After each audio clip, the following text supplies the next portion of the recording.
You know that feeling when you finally get a great responder, find an amazing weapon, and then the game gives you three skills that feel completely useless? Yeah, we're fixing that. Today we're ranking the No More Room in Hell 2 1.0 skill pool from fucking dog shit to superior. We're not just looking at the descriptions, we're looking at what these skills actually do. We're talking real percentages, expert upgrade levels, weapon requirements, consistency, and most importantly, how much value you're getting for that precious skill slot. And because 1.0 changed the skill pool, we got some new skills to talk about too. Let's get into it.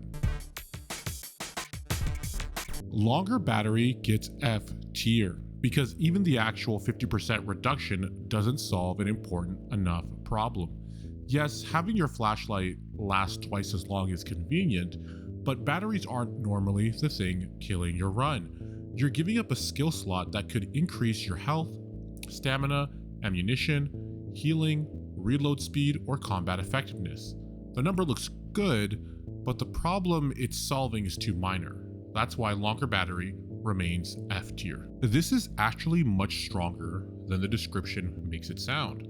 A 200% increase is enormous. But the question isn't whether the effect is strong, it's whether kicking doors faster is worth an entire skill slot. And the answer is still no.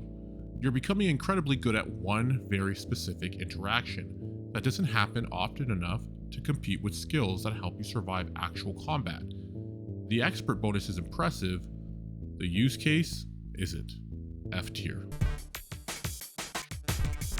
Builder gets D tier because it can be useful for utility heavy players, but the effect is too narrow.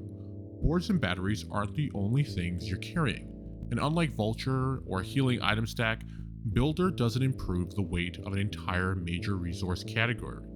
If you're constantly carrying barricade materials and batteries, Builder has value. For everyone else, it's difficult to justify a more universally useful skill. Foreman is interesting because kicks are actually useful. A kick can hit multiple targets and it's a useful defense tool when zombies get close. But you're investing a skill slot just to make that kick deal more damage. The problem is that kick damage isn't your primary damage source. Foreman makes a already useful utility attack stronger, but it doesn't transform your overall combat ability. That's D tier. Heavy shoves has a similar problem.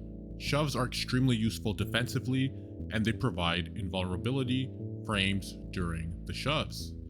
But the skill only adds 20 damage, and shoves are still primarily a defensive tool.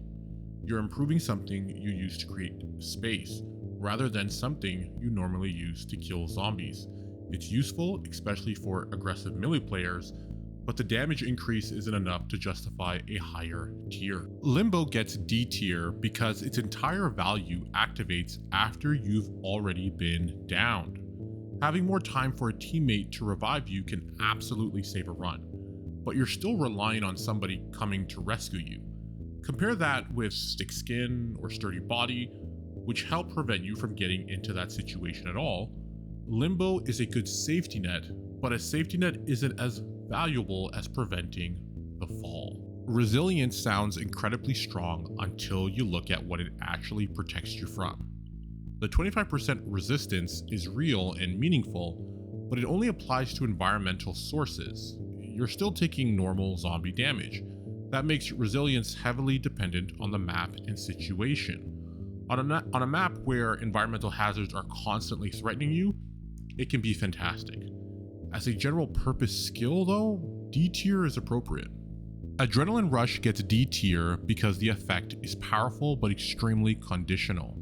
At critical health, saving stamina can absolutely keep you alive. The problem is that you need to be at 20 HP or less before the perk even activates. That's an incredibly dangerous position to be in. And there's an important 1.0 detail.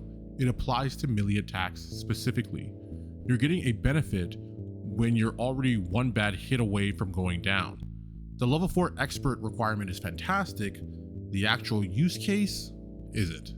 Resident Genes is a classic conditional skill. If you're infected and using pills, you're getting healing. An expert allows gene therapy to provide the healing effect.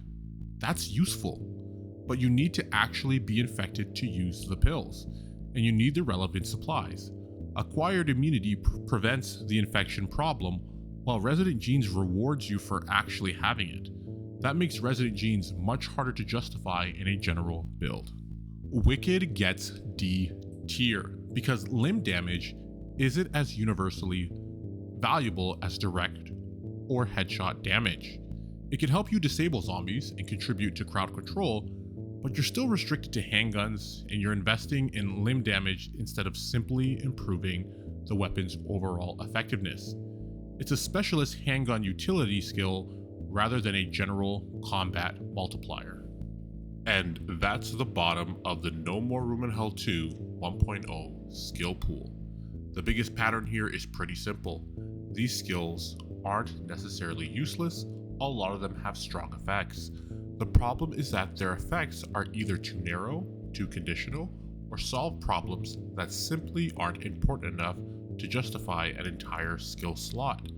And that's an important distinction for this tier list, because once we get into the higher tiers, we're going to see skills that don't just sound good on paper, they actually provide value almost every time you play.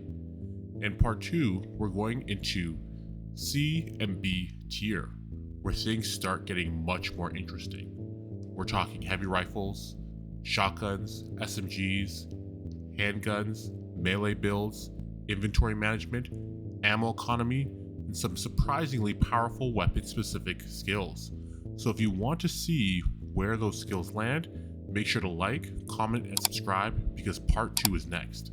Good luck, take care.